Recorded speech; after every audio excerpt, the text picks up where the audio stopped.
Di antara hal yang perlu kita renungkan, bahwasanya terkadang Allah kasih musibah kepada kita untuk mengangkat derajat kita di surga. Dalam satu hadis kata Nabi SAW, Inna rajula la yakunu lahu 'inda Allahil manzilah, fama yablughuha bil amal, fama yazalu yabtalihi bima yakrahu hatta yuballighahu iyyaha. Kata Nabi SAW, sungguhnya seorang benar-benar dia memiliki kedudukan di sisi Allah Subhanahu wa taala. Namun Allah tidak bisa mengangkat dia ke posisi tersebut dengan amal solehnya. Artinya apa?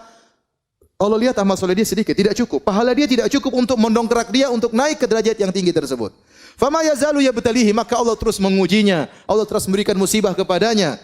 Bima yakrah, dengan perkara yang dia tidak sukai. Hatta yuballighahu iyyaha, sampai Allah pun menyampaikan dia pada derajat tersebut. Ini yang disebut dengan musibah menambah derajat seseorang. Ya, siapa di antara kita yang tahu amal solehnya banyak? Ya akhi, kita baca Quran jarang-jarang. Ya kita salat malam jarang-jarang. Itu pun salat malam dalam kondisi ngantuk-ngantuk. Sedekah masih pelit. Berbakti sama orang tua juga jarang-jarang. Baik sama istri pun tidak banyak. Perhatian sama tetangga kurang. Zikir juga lisan tidak pernah basah dengan zikir kepada Allah Subhanahu wa taala. Ibadah kita kurang. Kalau kita mau kita kalkulasi ibadah kita sangat sedikit. Terus kita ingin mendapat derajat yang tinggi, tidak ada cara lain kecuali dengan dikasih musibah. Di balik musibah tersebut banyak ibadah-ibadah yang mau tidak mau kita lakukan. Ya, kerendahan diri, kesedihan, kembali kepada Allah Subhanahu wa taala, menangis dalam sujud, menangis dalam salat malam.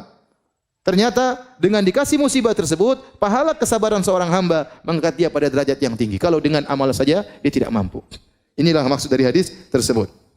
Dalam riwayat yang lain, kata Nabi sallallahu alaihi wasallam, "Innal 'abda idza sabaqat lahu minallahi manzilatun falam yablugha bi amalin ibtalahu Allahu fi jasadihi." Sungguhnya seorang hamba jika telah tercatat ya bahwasanya dia punya kedudukan di sisi Allah dan dia tidak bisa sampai pada kedudukan tersebut kecuali dengan amal dia, maka Allah akan mengujinya pada jasadnya. Au malihi, atau Allah akan mengujinya pada ekonominya, pada hartanya. Au fi waladihi, atau Allah akan mengujinya pada anaknya. Subhanallah. Mungkin dia diuji pada jasadnya, mungkin terluka, mungkin sakit, mungkin celaka. Atau diuji pada hartanya, mungkin usahanya gagal, mungkin kerugian, mungkin uangnya dicuri, mungkin uangnya dirampok, mungkin ada yang hilang. Au fi waladihi, mungkin anaknya yang sakit, mungkin anaknya meninggal. Subhanallah. Allah kasih ujian kepada dia. Tsumma sabbarahu ala dzalik, kemudian Allah bikin dia bersabar atas ujian tersebut. Hatta yuballighahul manzilata allati sabaqat lahu min Allah. Sampai Allah pun menaikkan dia, mendongkrakkan dia, didongkrak sampai pada posisi yang sudah tercatat baginya di sisi Allah Subhanahu wa taala. Jadi seorang tatkala diuji ingat hal ini. Amalan saya masih sedikit. Bisa jadi ujian inilah yang meninggikan derajat saya. Kemudian di antara hal yang perlu dia ingat tatkala dia sedang bersedih diuji dengan ujian, ingatlah bahwasanya ujian tersebut sebagai kafarah, menghilangkan dosa-dosanya. Kata Nabi sallallahu alaihi wasallam, "Ma yusibul muslim min nasabin wala wasabin wala hammin wala hazanin wala adan wala ghammin hatta syaukata yushakuha illa kafarallahu biha min khatayahu." Kata Nabi sallallahu alaihi wasallam, tidaklah sesuatu pun menimpa seorang muslim, baik keletihan, bahkan keletihan, baik nasabin, keletihan, baik wasab, sakit apapun, sampai demam, ya, sampai demam. Kata Nabi sallallahu alaihi wasallam, "La tasubbi al-humma." Jangan engkau mencela demam. Fa innaha tudhibu khataya bani Adam kama yudhibul kir khabathal hadid. Sungguhnya demam itu menghapuskan dosa-dosa seorang anak Adam sebagaimana alat pandai besi menghilangkan karat dari besi. Jangan mencela penyakit, jangan mencela demam, kata Nabi sallallahu alaihi wasallam. Jadi seorang letih, seorang sakit, ya, wala hazanin, kemudian juga kesedihan yang menimpanya, ya, sampai wala hammin, ya, ham itu kekhawatiran tentang di kemudian hari, gimana nanti besok, bagaimana lusa, bagaimana tahun 2000 sekian, bagaimana anak saya kalau sudah besar. Kekhawatiran ini pun ini kesedihan. Kalau hazan, kesedihan tentang masa lalu. Kalau hamin, kegelisahan, kesedihan tentang masa depan yang dikhawatirkan. Ini juga menghapuskan dosa-dosa. Wala adzan, dan juga gangguan orang yang orang berikan kepada dia dizalimi, dia diganggu, dikata-katain, dituduh yang tidak digibahi. Ini semua penghapus dosa. Wala ghammin, kegelisahan. Seorang muslim terkadang tidak jelas, tahu dia gelisah, tahu ada hatinya lagi tidak tenteram, tidak tahu kenapa. Ketahuilah itu penghapus dosa-dosa. Wala syauka yushakuha, bahkan duri yang mengenai tubuhnya, kecuali Allah akan menghapuskan dosa-dosanya. Maka seorang bersabar, ya, tatkala, ya, diberi ujian oleh Allah Subhanahu wa taala. Ya, sampai dalam hadis disebutkan sampai dia diuji oleh Allah terus, sampai dia berjalan di atas muka bumi tidak ada dosa sama sekali. Berjalan dengan santai, tidak ada satu dosa pun yang ada di tubuhnya. Kenapa? Selama ini dia bersabar tatkala diuji oleh Allah Subhanahu wa taala. Terkadang orang yang ikhwan diuji dengan berbagai macam ujian, dari ujian satu ke ujian yang lain. Itu yang dialami oleh Nabi sallallahu alaihi wasallam. Terkadang orang dikasih uji dengan satu ujian. Karena kalau Allah tahu dia mampu menghadapi ujian ini. Kalau dikasih ujian lain mungkin dia tidak mampu. Ya sudah, Allah kasih dia misalnya kesulitan ekonomi terus sampai dia meninggal dunia. Itu ujian yang bisa dia hadapi. Dia sabar. Ada orang dikasih misalnya cacat atau dikasih sakit. Ujian terus bertahun-tahun sampai dia meninggal dunia. Allah tahu ini ujian yang bisa dia hadapi. Inilah yang bisa mengangkat derajatnya. Ini yang bisa menghapuskan apa? Dosa-dosanya. Ya akhi, sekarang kita banyak dosa. Saya sering sampaikan kalau zaman dahulu orang ingin tidak berdosa gampang. Tinggal dalam rumah tidak berdosa. Sekarang dalam rumah juga berdosa. Sendirian juga berdosa. Selama pegang HP berdosa. Kalau internet mati baru tidak berdosa. Kamu internet mati apa yang mau dilihat? Enggak ada. Mau gibah enggak ada teman gibah kalau sendirian. Mau dengar berita gibah pun tidak bisa. Ya. Mau tulis status komentar sana komentar sini pun tidak bisa. Mau riak dengan status enggak bisa. Sudah. Tapi sekarang dimanapun seorang bisa bermaksiat. Selama sinyal masih nyala bisa bermaksiat. Nah, ini kesempatan Allah kasih ujian menghapuskan dosa-dosa kita. Kita tidak minta kepada Allah, ya Allah ujilah saya. Jangan. Kata Nabi SAW, la tatamannau liqa'al adu. Jangan kalian berangan-angan untuk bertemu dengan musuh. Fa idza laqitumuhum fasbiru, fathbutu. Kalau ketemu dengan musuh sabar. Kita tidak minta diuji, tapi kalau Allah kasih ujian kita bersabar. Karena ujian tersebut menghapuskan dosa-dosa. Ujian apapun ya, ujian apapun. Sedih, gelisah, kekhawatiran, takut, jengkelan ya. Pulang ke rumah diomelin istri, itu menghapus dosa-dosa. Alhamdulillah. Kenapa Mas? Alhamdulillah. Bilang Mas, alhamdulillah. Semua omelanmu, semua teriakanmu menghapuskan dosa-dosaku. Kalau aku bersabar ya. Kalau enggak bersabar tambah dosa. Coba ini tadi hadisnya. Ma yazalul bala'u bil mu'min. Senantiasa ujian menimpa seorang mukmin, wal mu'minah, dan juga seorang wanita mukminah. Fi nafsihi wa waladi wa malihi. Allah kasih ujian ini berganti-ganti ujiannya. Bayangkan, senantiasa ujian menimpa seorang mukmin atau seorang mukminah. Fi nafsihi, pada badannya, pada hatinya sakit, sedih. Waladihi, mungkin diganti lagi pada anaknya. Wa malihi, anaknya sudah, hartanya juga kena. Hatta yalqallaha ta'ala wa ma alaihi khati'ah, sampai dia bertemu dengan Allah, tidak ada satu dosa sedikit pun yang dia bawa. Ini menunjukkan musibah, ya, menghapuskan dosa-dosa.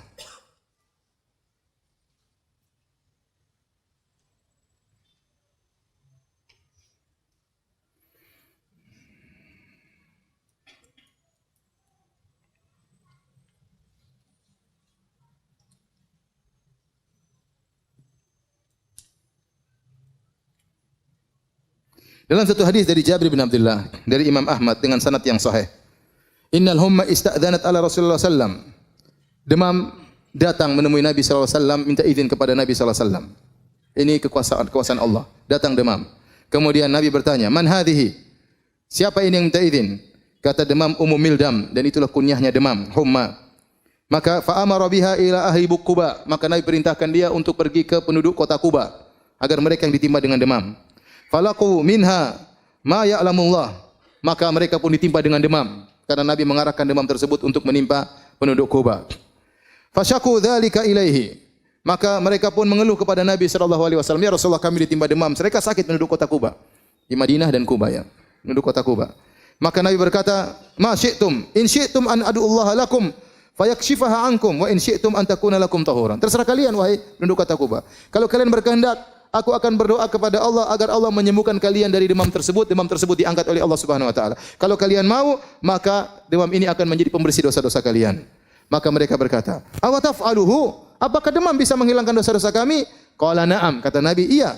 Qalu fada'ha, kata mereka, biarkan demam tersebut menimpa kami. Jadi demam menghilangkan apa? Dosa-dosa. Demam menghilangkan dosa-dosa. Hadis ini disahihkan oleh Syekh Albani rahimahullahu taala. Oleh karenanya, bukankah kalau kita menyungguh orang sakit, apa yang kita katakan? Tahur insyaallah. Tahur insyaallah. Ya, membersihkan dosa-dosa. Insyaallah di situ tahqiq untuk menunjukkan pasti membersihkan dosa-dosa jika Anda bersabar. Ya. Untuk menunjukkan pemantapan. Tahur insyaallah. Ini penyakit yang menimpamu akan menghilangkan dosa-dosamu jika engkau bersabar.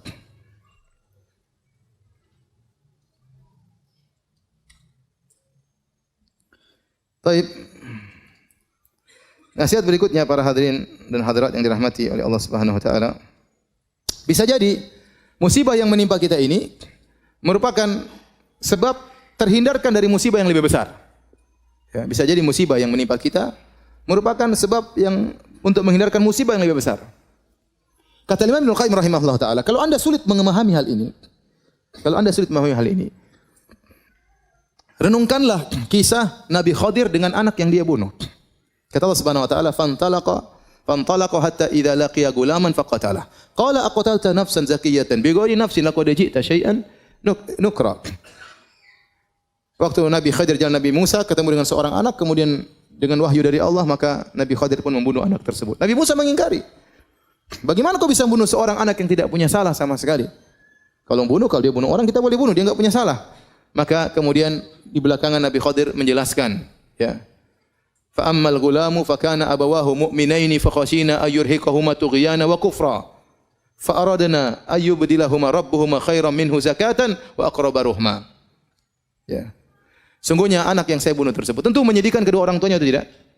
Menyedihkan kedua orang tuanya. Anaknya meninggal dunia. Tapi kata Nabi Khadir, sungguhnya anak ini kalau dia besar, dia akan menjerumuskan kedua orang tuanya ke dalam kekufuran.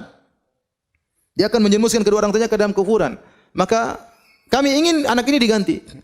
Maka anak ini meninggal dan itu musibah. Kemudian Allah menggantikan dengan anak yang lebih baik.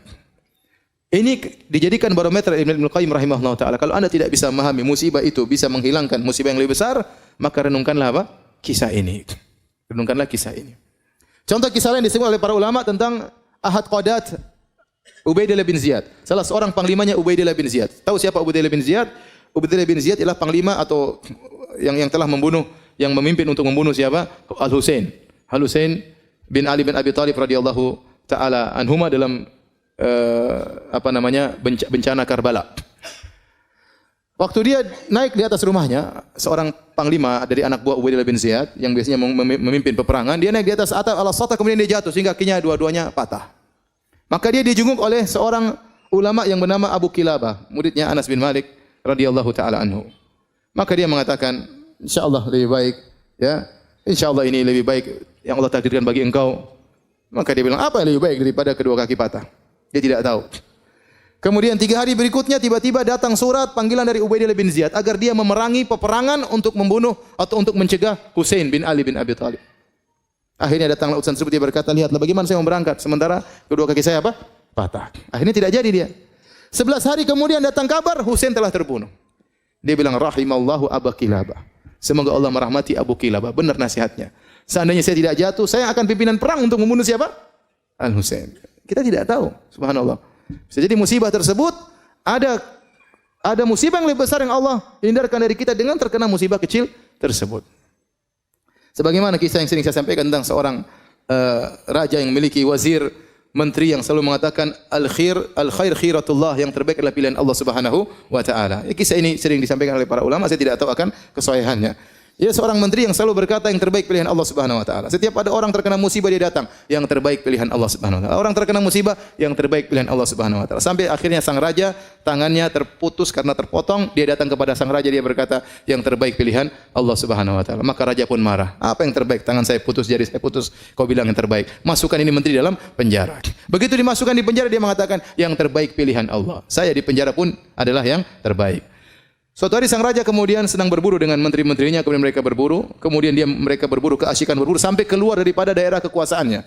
Sampai akhirnya dia terjebak ke suatu kaum yang mereka menyembah berhala atau menyembah arwah dan mereka ingin menangkap orang supaya dikurbankan kepada sesembahan tersebut. Akhirnya sang raja ditangkap dengan pengawal-pengawalnya, semua ditangkap dan semuanya dibakar atau dipanggang atau dibunuh untuk arwah mereka. Ketika sang raja ingin dibunuh, tiba-tiba ada seseorang dari penyembah berhala tersebut berteriak, ini tidak pantas orang ini untuk disembahkan kepada Tuhan kita. Kenapa? Tangannya ada yang cacat jarinya. Yang cacat tidak boleh. Seperti kambing, kalau ada kambing yang luka, tidak boleh. Ada kambing yang buta, tidak boleh. Ini tidak cacat untuk jadi korban. Kalau korban harus orang yang tidak boleh cacat. Akhirnya raja tersebut disuruh pulang dan dia selamat gara-gara jarinya yang putus. Maka dia ingat perkataan menterinya, benar perkataan menteriku, yang terbaik adalah apa? Pilihan Allah Subhanahu wa taala. Maka dia segera pulang ketemu menterinya, dia mengatakan, benar perkataanmu, yang terbaik adalah pilihan Allah. Terus kamu waktu di penjara, kenapa kau bilang terbaik pilihan Allah? Kata dia, kalau saya tidak di penjara, tentu saya akan ikut berburu sama Anda dan saya jadi korban. Jadi maksud saya, seorang renungkan ini kisah bisa jadi ya, bisa jadi musibah ya, mendatangkan atau menolak musibah yang lebih besar. Saya pernah dengar cerita ada seorang dia menemani orang untuk pergi ke bandara ya. Tamu datang, kemudian dia pun menemani tamu tersebut menunggu ke bandara, ternyata pesawat delay. Harusnya dia sudah pulang ke rumah, mungkin sudah tidur siang atau tidur malam. Saya lupa waktunya, mungkin sudah tidur malam. Namun gara-gara ngantar temannya ini, padahal dia lagi sibuk, setiap ngantar lihat jam, aduh, kok enggak. Ternyata pesawat delay dan karena dia enggak enak dia nungguin. Musibah. Waktu dia terbuang, pekerjaannya tertunda. Subhanallah, sampai akhirnya temannya tersebut berangkat, dia pulang ke rumah, ternyata rumahnya kecurian. Terus rumahnya kecurian. Ada rampok datang masuk kemudian mengambil hartanya. Kemudian dia tambah jengkel lagi. Dia bilang, coba ini. Itu gara-gara pesawat. Coba kalau tadi saya pulang lebih cepat mungkin saya tidak kecurian. Maka ada tetangga yang negur, ya akhi, ihmadillah, pujilah Allah. Apa ada perampok datang baik-baik sama ente? Kalau ente lagi di rumah mungkin ente dibunuh sekalian. Ente bersyukur yang diambil cuma harta. Nyawa ente tidak diambil oleh para perampok tersebut. Oleh karenanya seorang kalau terkena musibah, ya dia bisa jadi apa namanya? Bisa jadi ini menolak musibah yang lebih besar. Contoh ada seorang anaknya yang dia sangat sayangi meninggal dunia. Anak ini akan memberi syafaat pada hari kiamat. Dia pikir yang baik-baik aja. Bisa jadi anak ini besar belum tentu saya bisa ngurus dia. Apalagi zaman sekarang dunia gadget, anak-anak sekarang sudah. Kalau kita dengar berita mengerikan, anak SD berzina, mengerikan ya. Kadang-kadang saya malas lihat berita di situ ya. Tapi kadang lagi Google buka tahu ada berita di bawahnya mengerikan isinya. Zaman sekarang subhanallah. Zaman sekarang kita punya anak besar belum tentu bisa kita rawat, belum tentu bisa kita didik, bisa jadi bumerang bagi kita pada hari kiamat. Oleh karenanya, ya, apapun musibah menimpa kita, ya, kita bilang ini insya Allah menolak musibah yang lebih besar. Kita tahu ataupun kita tidak ketahui.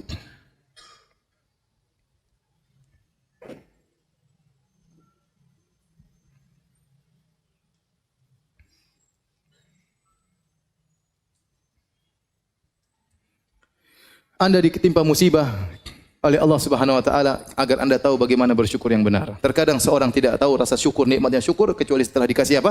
Musibah. Seorang terkadang lupa dengan kenikmatan sehat kecuali setelah dikasih apa? Sakit. Baru dia tahu betapa nikmatnya sakit. Sebagaimana pepatah mengatakan, "Laulam takun musibah lama kanat hunaka sa'adah." Kalau bukan karena musibah tidak ada namanya kebahagiaan.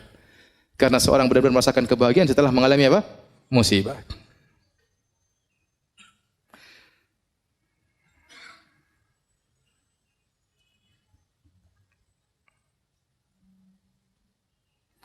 Di antara hal yang bisa meringankan seorang tatkala sedang bersedih, dia harus beriman dengan masalah takdir. Dia tahu bahwasanya seluruh yang menimpanya ini sudah ditakdirkan oleh Allah Subhanahu wa taala. Tidak mungkin dia hindari. Nabi sallallahu alaihi wasallam ya mengatakan, "Ma asabaka lam yakun liyukhti'ak, wa ma akhta'aka lam yakun liyusibak." Apa yang menimpamu tidak bisa kau hindari. Dan apa yang terhindar darimu tidak mungkin menimpamu. Ini sudah pasti ya. Innallaha kataba maqadiral khalaiq qabla an yakhluqas samawati wal ard bi 50,000 sanah. Sungguhnya Allah mencatat takdir seluruh makhluk, termasuk Anda ini makhluk. Takdir Anda telah ditulis oleh Allah secara detail, masing-masing kita secara detail. Ya, dari masih nutfah sampai meninggal dunia sudah dicatat oleh Allah dengan detail dan Anda tidak akan keluar dari takdir tersebut. Ya. Bahkan Allah catat tersebut 50.000 tahun sebelum Allah ciptakan langit dan bumi, bukan sebelum 50.000 tahun sebelum ente diciptakan, enggak. 50.000 tahun qabla an yakhluqas samawati wal ard, sebelum Allah ciptakan langit dan bumi. Kata Nabi SAW, rufi'atil aqlam wa jaffatis suhuf. Pena-pena sudah diangkat dan lembaran sudah kering, tidak ada perubahan. Maka mau tidak mau, Anda tidak akan bisa menghindar dari musibah tersebut. Karena musibah tersebut sudah tercatat bagi Anda. Tinggal bagaimana Anda menghadapi musibah tersebut. Kalau Anda menghadapinya dengan sabar, fa anta ma'jur, maka engkau dapat pahala. Tapi jika engkau menghadapinya dengan tidak bersabar, fa anta ma'zur, engkau dapat dosa. Tetap saja tidak terhindar. Mau diapain? Sekarang kalau ada misalnya seorang ibu anaknya meninggal dunia, kemudian dia meronta-ronta, menangis-tangis, apakah anaknya bisa hidup kembali? Nggak bisa. Percuma. Tinggal di hadapan dia mau meronta-ronta, dapat dosa. Dia bersabar, kesedihan ada. Nabi pun bersedih. Tapi dapat pahala. Tinggal dia pilih yang mana. Dan tidak akan merubah kondisi. Tidak akan merubah kondisi. Seandainya kalau dia meronta-ronta, menangis-nangis, anaknya hidup kembali, silakan meronta-ronta. Tapi tidak ada, tidak bisa.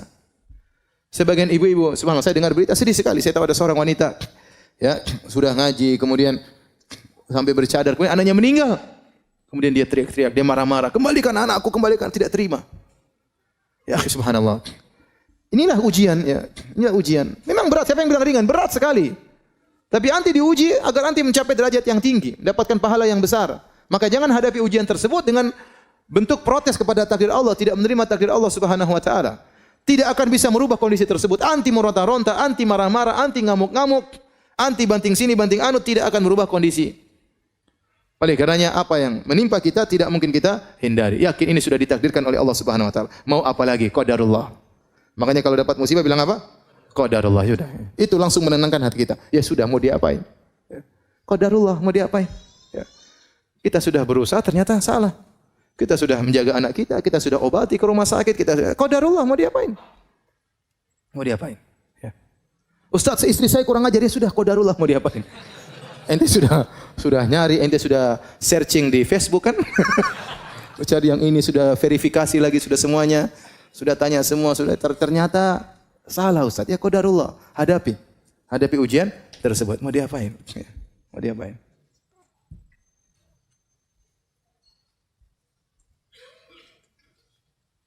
Bisa ada seorang, dia hitam, kemudian tapi dia tinggi. Kemudian dia ingin menikah dengan perempuan yang cantik, meskipun pendek putih, supaya anaknya apa? Tinggi dan putih. Ternyata qadarullah.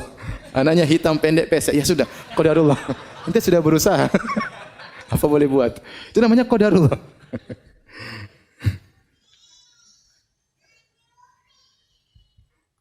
Jadi yang paling mudah membuat orang sabar adalah yakin bahwasanya semuanya sudah ditakdirkan oleh Allah Subhanahu wa taala.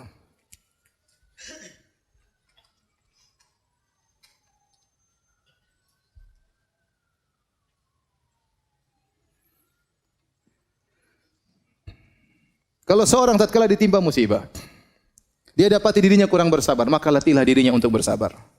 Kalau dia latih dirinya untuk bersabar, dia akan bersabar. Kata Nabi sallallahu alaihi wasallam, innamal hilmu bittahallum wa innamal ilmu bitta'allum. Ya, wa man yatasabbar yusabbirhullah. Barang siapa yang berlatih diri untuk bersabar, Allah akan buat dia sabar. Tadinya merontak, ingin memberontak, ingin berteriak, sabarkan diri. Latih diri kita. Setiap ada masalah langsung qadarullah. Inna lillahi wa inna ilaihi raji'un. Langsung ucapkan tersebut. Meskipun jengkel, meskipun marah, itu kalimat luar biasa. Kalau kita kena musibah bilang qadarullah, itu langsung buat hati kita apa? Tenang. Kita langsung bilang inna lillahi wa inna ilaihi raji'un. Semuanya kita ini milik Allah. Mobil kita, rumah kita, harta kita, anak kita semuanya milik Allah. Kalau Allah ingin ambil terserah. Inna lillahi wa inna ilaihi raji'un. Itu membuat kita benar-benar sangat mudah untuk bersabar. Maka latih diri untuk bersabar. Kata Nabi SAW, man yatasabbar yusabbirullah. Barang siapa yang melatih diri untuk bersabar, maka Allah akan mudahkan dia untuk bersabar. Kemudian di antara hal yang membantu kita untuk mengurangi kesedihan, perbanyak berzikir kepada Allah Subhanahu wa taala. Dan ini Allah perintahkan kepada Nabi sallallahu alaihi wasallam. Ya. Fasbir ala ma yaqulun wasabbih bihamdi rabbika qabla tulu'i syamsi wa qabla ghurubiha. Kata Allah Subhanahu wa taala, sabarlah engkau wahai Muhammad atas apa yang mereka ucapkan.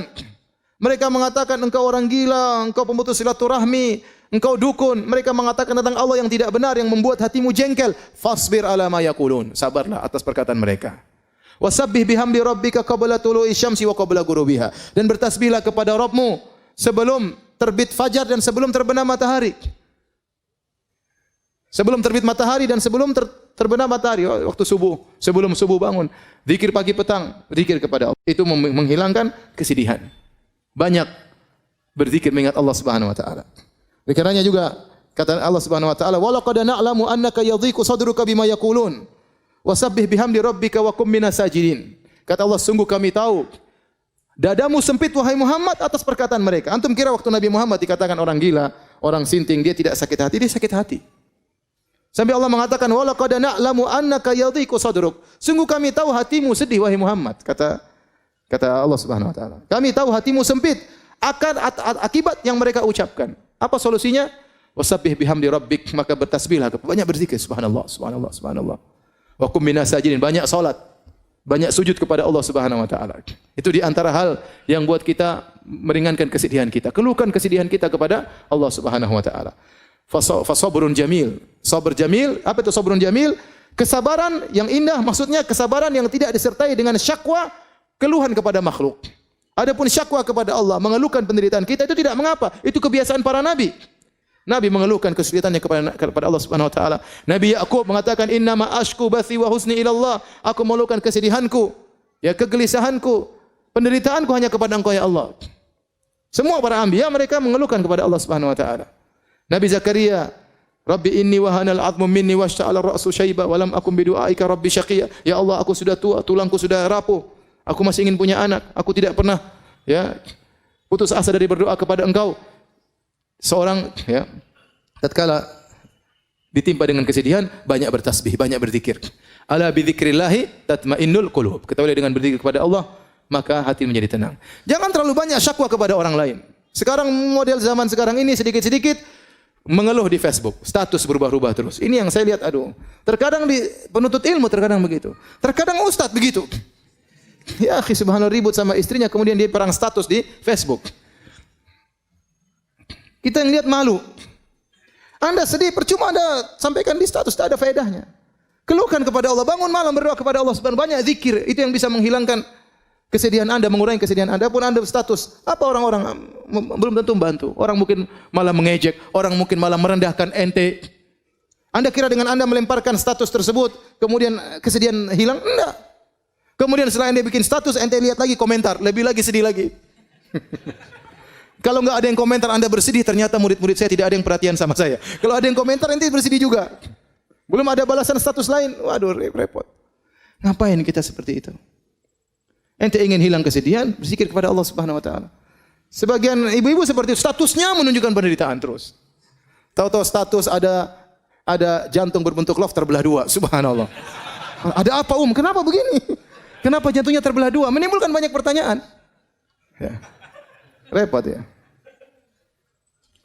Banyak ya. Nanti status macam-macam ya Allah. Jangan mengeluh kepada manusia, rugi. Betapa banyak berharap kepada orang, dia akan kecewa. Mengeluh kepada manusia tidak ada yang dia dapatkan. Tidak ada solusi. Paling mereka mengatakan sabar. Sabar.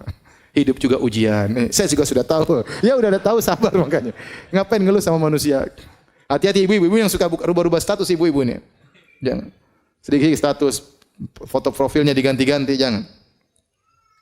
Kalau terkena musibah, sedih, banyak berzikir, banyak baca Quran. Quran itu syifa, obat. Ya. Orang kalau baca Quran, apa dalam doa Nabi sallallahu alaihi wasallam, Allahumma doa melanggasin, anta ja'al Qur'ana rabi'a sadri wa ya Allah, jadikan Al-Quran sebagai penyejuk hatiku, ya. Kemudian menghilangkan kesedihanku dan menghilangkan wa dhahaba ghumumina wa ahzanina, menghilangkan kegelisahan, kesedihan. Di antaranya baca Al-Quran.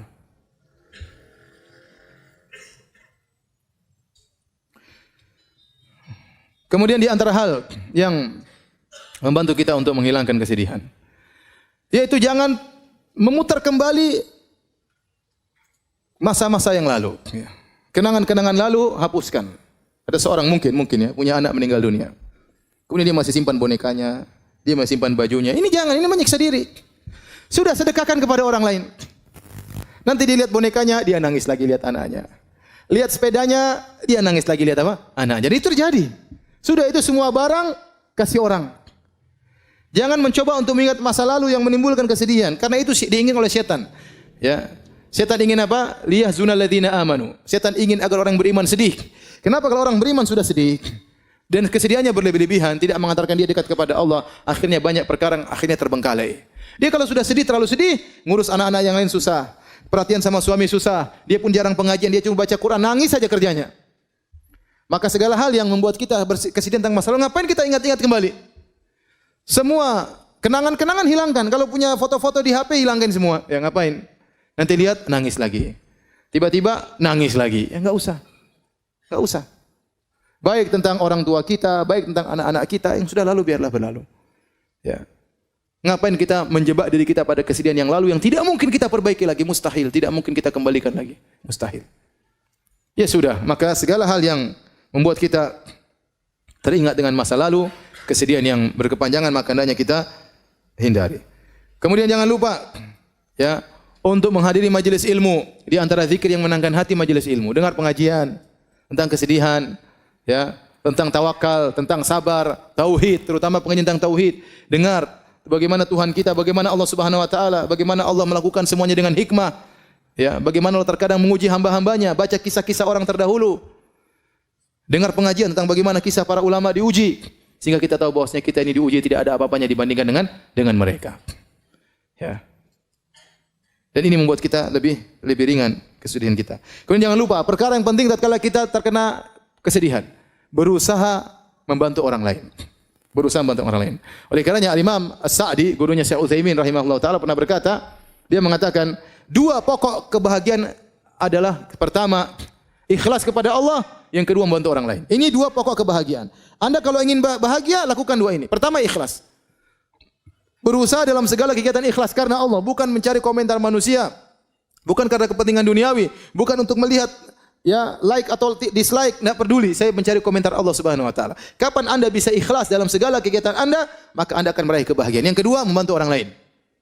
Setiap kita bantu orang lain, maka Allah akan berikan kita kebahagiaan. Allah berfirman, ya. Ya ayyuhalladzina amanu, idza qila lakum tafassahu fil majalisi fafsahu yafsahillahu lakum. Bahkan perkara yang mungkin tidak butuh biaya membantu orang. Kata Allah, ya wahai orang yang beriman, jika dikatakan kepada kalian lapangkan majelis supaya atau rapatkan supaya orang bisa masuk duduk bersama antum di masjid, maka berilah kelonggaran bagi mereka. Yafsahillahu lakum, maka niscaya Allah akan berikan kelapangan bagi kalian. Kata para ulama termasuk kelapangan dada. Kelapangan dada. Ya, padahal tidak butuh biaya sehingga orang datang, silakan duduk samping saya. Itu ente bikin begitu ente dapat apa? Kebahagiaan. Tidak usah jauh-jauh, kita sholat Jumat misalnya, sholat Jumat full masjid rame. Ada orang bingung cari apa? Cari tempat. Kemudian kita sini kita rapat-rapat sedikit. Silakan sambil antum tersenyum. Dia kemudian berdiri samping antum. Itu Allah kasih kebahagiaan bagi antum. Begitu saja. Sebaliknya, kalau antum kemudian bawa sajadah sendiri salat Jumat, terus kaki ente lebarin. Ente sudah siap mau datang, ente enggak mau. Dia mau sampingin, ente semakin lebarin. Pasti ente dapatkan hati ini jengkel, grundel. Allah bikin hati ente menjadi apa? Sempit. Berbuat baik kepada orang lain pasti mendatangkan kebahagiaan. Antum lihat orang di jalan, orang menyeberang, orang lagi sibuk-sibuknya, ente sempatkan waktu ngantar orang kakek tua tersebut sebentar. Berhentikan kemudian antum berjalan mengantar orang tersebut. Allah pasti kasih kebahagiaan. Ini asal kebahagiaan adalah membantu orang lain. Di saat kita penuh kesedihan, jangan lupa kita memberi kebahagiaan kepada orang lain. Niscaya kesedihan tersebut akan dikurangi oleh Allah Subhanahu wa taala. Ya. Oleh karena saya katakan manusia paling berbahagia adalah siapa? Adalah Rasulullah sallallahu alaihi wasallam. Kenapa dia selalu menebar kebahagiaan bagi orang lain. Siapapun yang minta bantuan kepada Nabi, maka Nabi pun membantunya sebisanya. Itulah Rasulullah sallallahu alaihi wasallam. Maka cobalah kalau kita ditimpa kesedihan, bantu orang lain. An-nafa'al muta'addi, bantu orang lain, maka insya Allah akan berikan kebahagiaan bagi kita.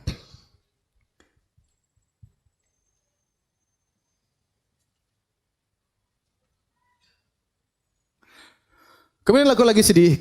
Ada hal-hal perkara yang kata para ulama, perkara yang materi yang mungkin bisa membantu kita untuk bahagia. Ya misalnya kita mungkin sedih, ya. Kalau makan bakso hilang kesedihan, ya makan bakso aja enggak apa-apa. Enggak ada masalah.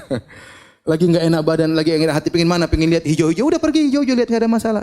Jangan kunci pintu, matikan lampu, tambah sedih. Ya, ini di antara hal. Kemudian saya kalau ketemu si fulan, saya selalu bahagia, dia orangnya lucu. Ya udah pergi ke orang tersebut. Ketemu ngobrol sama dia, ganti suasana. Nah, apa kita lakukan untuk menghilangkan apa? Kesedihan. Ya. Ya, senang dengan warna tertentu. Kalau warna hijau, indah, hati menjadi tentram. Ada ibu-ibu senang lihat warna ungu. Ya, lihat, sudah lakukan, tidak ada masalah. Ini termasuk perkara-perkara yang bisa menambah, ya, menghilangkan kesedihan. Kemudian hindari hal-hal yang bisa mendatangkan kesedihan bertambah. Contoh nonton berita, sukanya nonton berita kriminal. Tambah sedih enggak? Tambah sedih. Waduh, sedih. Berita tentang selingkuh, semakin sedih, ketakutan. Waduh, sudah gini suami sensi selingkuh. Ketakutan luar biasa. Pelakor, apa namanya? Pelakor tadi? Pelari? Apa? Oh, perebut laki orang. Saya kira pelari laki orang. Perebut berita-berita seperti itu, akhirnya bikin gelisah, bikin sedih. Ketemu orang yang mulutnya kotor, jangan ketemu dia. Ketemu majelis-majelis ghibah, jangan. Ini bikin kesedihan semuanya. Ganti suasana, ya. Ganti suasana. Kalau punya grup ternyata isinya berita-berita enggak enak, left, tinggalkan grup. Cari grup yang lain. yang bisa mendatangkan apa? Kebahagiaan. Tidak ada masalah, itu juga di antara hal yang bisa mengurangi kesedihan. Kemudian yang terakhir, hadirin hadirat Allah Subhanahu wa taala, kalau kita terkena musibah, usahakan musibah tersebut kita ringankan dengan beberapa perkara, di antaranya ya ingat musibah yang lebih berat daripada yang kita alami, ya. Kalau kita terkena musibah, misalnya ada seorang tangannya terluka, kemudian dia memuji Allah, alhamdulillah. Kenapa ente memuji Allah? Alhamdulillah, bukan di lisanku. Coba kalau lidahku yang luka, bukan di mulutku, bukan di wajahku, seperti itu. Ya. Ada seorang salaf yang kemudian kakinya luka, maka dijenguk oleh seorang, kemudian dia mengatakan, alhamdulillah, yang membiarkan dirimu masih lebih banyak daripada yang hilang. Yang hilang satu kaki, badan masih lengkap, mata masih bisa melihat, ya. Kemudian badan masih ada, ya. Masih banyak musibah yang lebih berat daripada yang kita alami. Maka dengan begitu kita menjadi lebih ringan. Seorang misalnya, maka ada seorang wanita pernah dia lagi sedih, dikasih kertas. 2. Satu kamu catat tentang apa yang diambil oleh Allah, satu kamu catat tentang apa yang Allah berikan padamu. Coba, misalnya seorang kecurian, taruhlah mobilnya dicuri sama orang. Dia isi di catatan tersebut, mobil dicuri, nilai 400 juta. Terus dia catat yang Allah berikan sama dia banyak sekali. Istri, harganya berapa istri? Mahal istri. Anak-anak ini mahal, rumah, kemudian mobil yang lain masih ada, kesehatan. Ini kalau dikalkulasikan duit banyak sekali. Iya. Banyak. Makanya di antara hal yang buat kita untuk meringankan musibah kita ingat bahwasanya nikmat yang Allah berikan kepada kita jauh lebih banyak daripada yang Allah ambil dari kita. Jauh lebih banyak. Kalau antum suruh isi kertas, isi nikmat-nikmat Allah, antum tidak bakalan mampu. Terlalu banyak kenikmatan tersebut. Nikmat bisa masih mengaji, nikmat masih bisa ke masjid, nikmat masih bisa dengar pengajian, nikmat masih bisa baca Al-Quran, nikmat masih bisa sujud, nikmat masih bisa melihat berbagai keindahan. Diambil sebagian dari Allah, tidak apa-apa. Ya sudah, itu namanya kehidupan. Hal ini mengurangi beratnya musibah yang kita hadapi. Di antaranya melihat kepada orang-orang yang penderitanya lebih parah daripada dia.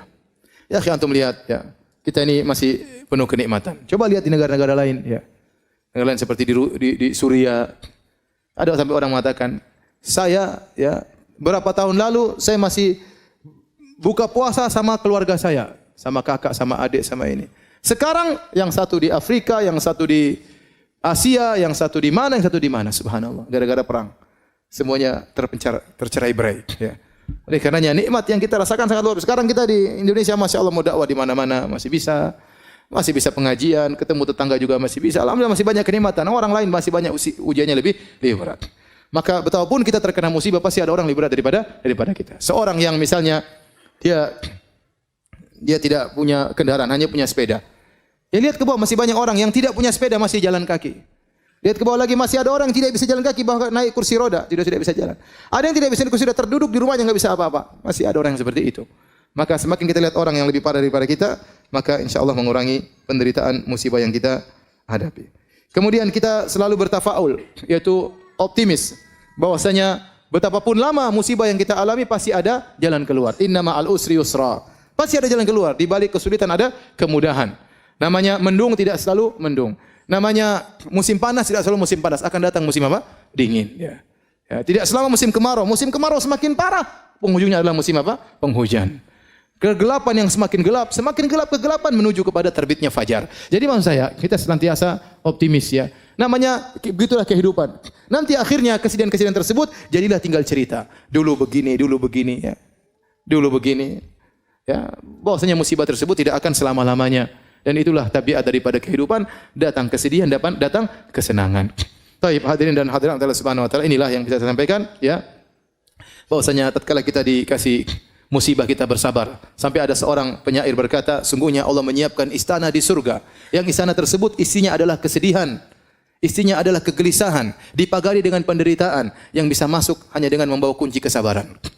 Oleh karenanya seorang, ya, dunia ini tidak ada yang tidak diuji, ya, antum diuji, ustaz juga diuji, ujian berbeda-beda, ya. Ujian berbeda-beda. Tidak ada yang tidak diuji oleh Allah Subhanahu wa taala, tinggal bagaimana kita menghadapi ujian tersebut. Terkadang ada ujian yang sama dihadapi oleh dua orang, yang satu dengan tentram, yang satu penuh penderitaan, gelisah menangis, yang satu dengan tentram menghadapinya. Kenapa? Imannya berbeda. Padahal ujiannya sama. Wallahu a'lam bishawab. Kalau ada yang bertanya, saya persilahkan.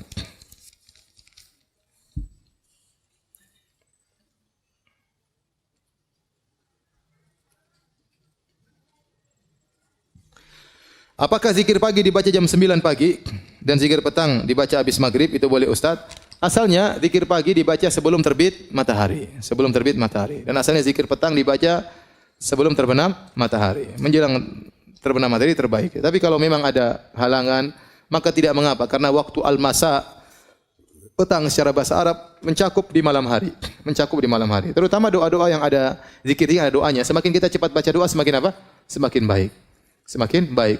Ya, oleh karenanya dibaca sebelum terbenam matahari.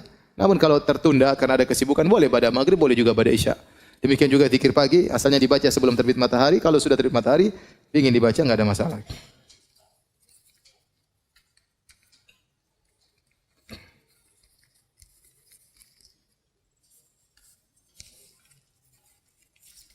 Ustadz, ada pertanyaan titipan. Apakah menikah harus dengan orang yang kita jatuh cinta kepadanya? Dan menikah apa harus menunggu lulus kuliah terlebih dahulu? Semuanya tidak harus. Kalau ditanya apakah harus kita menikah dengan orang yang kita jatuh cinta kepadanya, tidak harus. Ya, tapi kalau itu bisa, itu lebih baik. Ya. Karena kecintaan itu menambah kelanggengan kehidupan rumah tangga. Makanya disyariatkan nazar. Kenapa kita nazar? Supaya kita suka. Kalau kita tertarik, baru kita menikah. Kalau kita enggak tertarik, maka sebaiknya jangan ya, karena akan mengganggu kebahagiaan kehidupan rumah tangga. Maka disyariatkanlah nazar, melihat untuk menumbuhkan rasa cinta tersebut. Tapi apa kita harus menikah dengan orang yang kita cintai? Belum tentu. Belum tentu. Kebahagiaan tidak harus bersama dengan orang yang kita jatuh cinta kepadanya. Ya. Tapi kalau bisa kepada orang yang kita cintai itu yang terbaik. Apakah menikah harus tunggu kuliah? Tidak harus. Yang penting nanti punya modal. Betapa banyak orang menikah masih SMP sudah menikah, SMA sudah menikah. Ya, saya sampaikan, saya punya kawan, dia menikah, dia masih kelas 2 SMA, menikah, tinggal di rumah bapaknya. Setelah dia punya anak 2, baru kemudian dia keluar dari rumah orang tuanya. Sekarang saya tanya sama dia, berapa anakmu? Anak saya 10. Masya Allah, itu baru laki-lakinya katanya.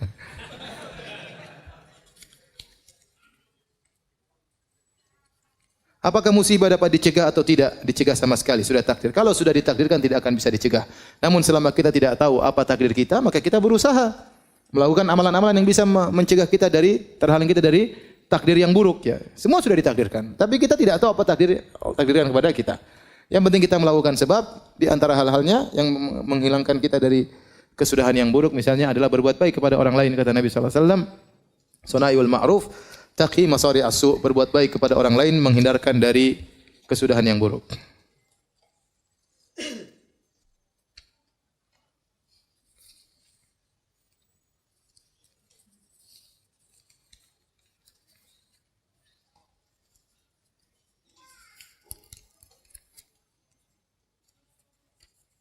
Ustadz, ana tinggal bersama ibu yang usianya 76 tahun. Ibu ana ini sangat susah sekali dikasih tahu untuk hal kebaikan. Terkadang ada di hati timbul rasa kesal atau marah, dan rasanya juga ingin nangis rasanya. Apakah ini termasuk ujian berat? Dan bolehkah anak sekali marah ibu anak? Jangan ya, jangan marah ibu. Kasih tahu yang baik ya. Tidak usah dimarah-marahin ya. Memang ibu orang tua kalau sudah tua seperti itu ya. Dia kembali ada pikunnya, ada enggak ngertinya, dan itulah pahala sangat besar. Makanya kata Allah, imma yablughanna indakal kibara ahaduhuma aw kilahuma. Ya, kalau keduanya sudah mencapai masa jompo, salah satunya atau keduanya, fala taqul lahuma uffin, maka jangan berkata ah. Ah aja enggak boleh, apalagi marah-marahin. Justru di masa tua itulah pahalanya besar. Kita berbakti sama orang tua, di umur apapun orang tua kita masih 50, masih 60, masih 40, kita dapat pahala. Tapi lebih khusus, pahalanya lebih besar tatkala dia sudah mencapai masa jompo. Sudah tidak bisa berbuat apa-apa, sudah mulai pikun, di situlah butuh kesabaran. Situlah pahala sangat besar bagi Anda. Oleh karenanya kalau Anda sabar, maka pahalanya sangat besar. Yang namanya orang tua seperti itu, ya. Sama orang tua kita sabar waktu mengurus kita masih kecil. Ya, sekarang kita tahu kita ngurus anak kita enggak gampang. Anak kita dikasih tahu enggak mau dengar, ya, marah-marah terkadang, ya. Ya, terkadang dia marahin kita.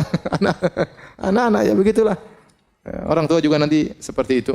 Antum juga nanti seperti itu kalau sudah tua. Oleh karenanya berusaha berbakti sama orang tua. Mudah-mudahan Allah menjadikan anak-anak Anda berbakti kepada Anda.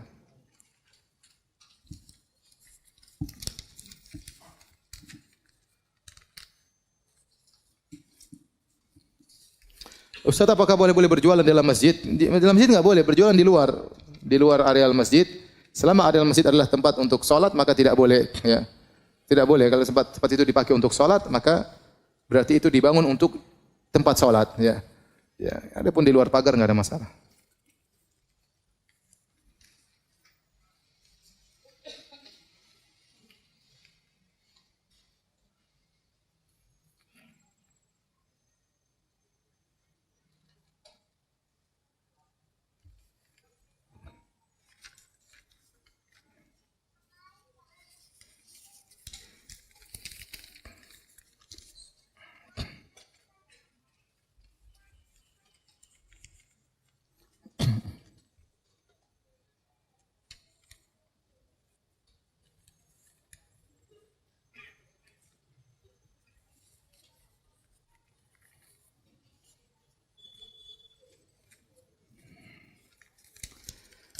Ini banyak sekali pertanyaan, susah ya.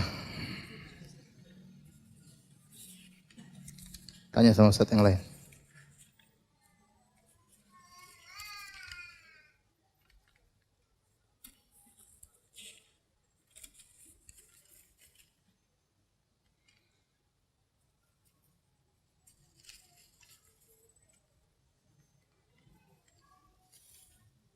Bolehkah mengucapkan selamat atas kelahiran anak antar pasangan non-muslim? Ini perkara duniawi, tidak apa-apa. Perkara dunia, kita boleh mengundang mereka makan, kita boleh ikut bahagia dan kebahagiaan mereka. Misalnya, dia naik pangkat, kita bilang selamat naik pangkat, nggak ada masalah. Itu perkara apa? Duniawi.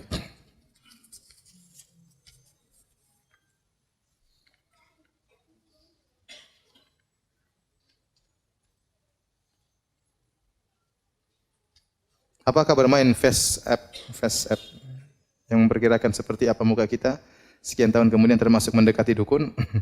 Enggak kali ya. Cuma itu mainan yang ngapain itu. Kita gambar-gambar, khawatir kita menggambar-gambar yang dilarang oleh syariat ya, karena meniru-niru ciptaan Allah Subhanahu wa taala.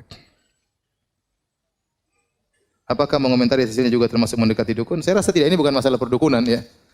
Kecuali dia mengatakan wajah saya seperti ini, pasti seperti ini, itu tidak boleh ya. Tidak boleh. Karena kita tidak tahu, ente belum tentu hidup sampai segitu ya. Ya. Saya belum tahu aplikasi tersebut ya. Cuma saya lihat ada orang yang profilnya, tahu-tahu dia tulis umur saya 60 sekian. Apakah sampai segitu umur saya? Dia kasih pasang wajahnya sama waktu wajahnya sudah apa? Tua ya. Mungkin pakai aplikasi tersebut. Aplikasinya saya tidak tahu, saya tidak pernah lihat.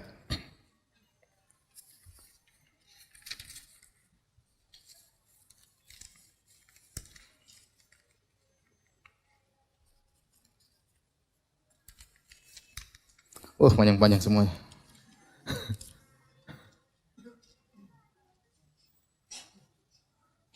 Saya seorang ibu dengan 4 orang anak yang ditinggal suami. Apakah berdosa jika saya terus meratapi kematiannya? Iya, tidak boleh. Ya. Kalau timbul kesedihan, ucapkan qadarullah.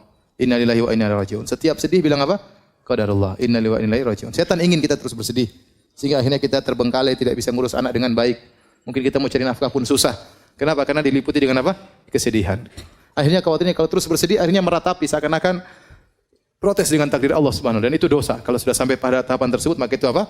Dosa. Maka setiap kita sedih, kita bilang qadarullah, innalillahi wa inna ilaihi raji'un. Demikian saja kajian kita. Semoga bermanfaat. Subhanakallah bihamdik asyhadu an la ilaha illa anta astaghfiruka wa atubu ilaik. Assalamualaikum warahmatullahi wabarakatuh.